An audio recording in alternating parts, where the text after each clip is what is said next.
بسم اللہ الرحمن الرحیم۔ عورت اور مرد کی نماز میں کیا فرق ہے؟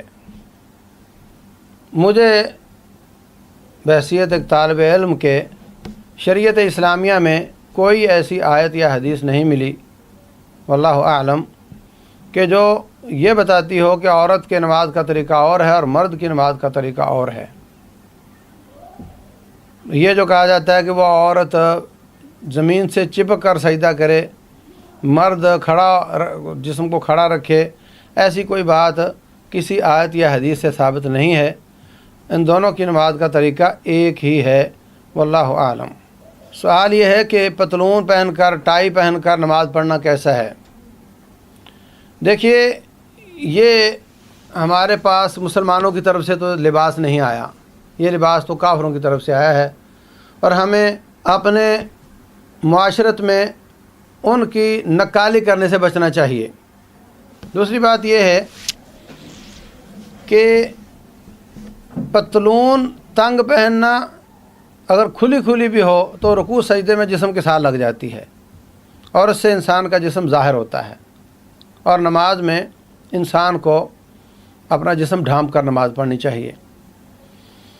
ایک تو اس کی مصیبت یہ ہے کہ پتلون ٹخنوں سے نیچے ہوتی ہے تو لامحالہ اس کو اکٹھا کرنا پڑے گا۔ اب رسول اللہ صلی اللہ علیہ وسلم نے نماز میں بال اور کپڑا اکٹھا کرنے سے منع فرمایا، تو اکٹھا کرنا اس حدیث کی مخالفت ہوگی۔ چھوڑے رکھو گے تو یہ اس سے بڑی مصیبت ہوگی، کیونکہ اس پر تو کہا جہنم میں جائے گا اتنا حصہ۔ تو دونوں شکلیں بری ہیں۔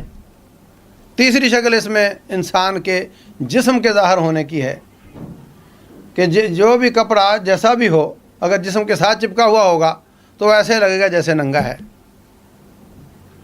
آپ دیکھ لیں کہ کپڑا جب ایک عورت ہے، اگر وہ بنیان پہن کر باہر آ جاتی ہے تو کیا نام رکھو گے اس کا؟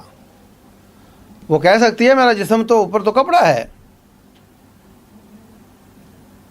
اگر آپ اس کو پھر بھی ننگی کہتے ہو تو ایسے ہی عورت کا سارا جسم پردہ ہے اور مرد کا ناف سے لے کر گھٹنوں تک کا حصہ، اس کا وہی حکم ہے جو عورت کے جسم کا حکم ہے۔ تو ناف سے لے کے گھٹنوں تک اگر جسم کے ساتھ لگا ہوا کپڑا آپ پہنتے ہیں تو وہ بھی اسی طرح کا ننگا ہے جیسا کہ اس عورت کو آپ نے کہا۔ تیسری بات شرٹ کی ہے، تو شرٹ اوپر سے انسان کو ڈھانپ لیتی ہے، رکوع ہو یا سجدہ ہو، لیکن پتلون کے ساتھ شرٹ لمبی نہیں بن سکتی، کیونکہ جنہوں نے یہ ہمیں لباس دیا ہے انہوں نے منع کیا ہوا ہے۔ تو یہی وجہ ہے کہ وہ انسان ننگا ہوتا ہے، اور ایسے لوگ، ابھی تو کافی لوگوں کی طبیعتیں عادی ہو چکی ہیں، لیکن اس کے باوجود جو غلط ہوتا ہے وہ غلط ہی ہوتا ہے۔ نماز میں نظر جائے تو دوسروں کی نمازیں بھی خراب ہوتی ہیں۔ تو اس لیے ایسے لباس سے ہمیں پرہیز کرنا چاہیے ساری زندگی، کیونکہ نماز تو بیچ میں آ ہی جاتی ہے۔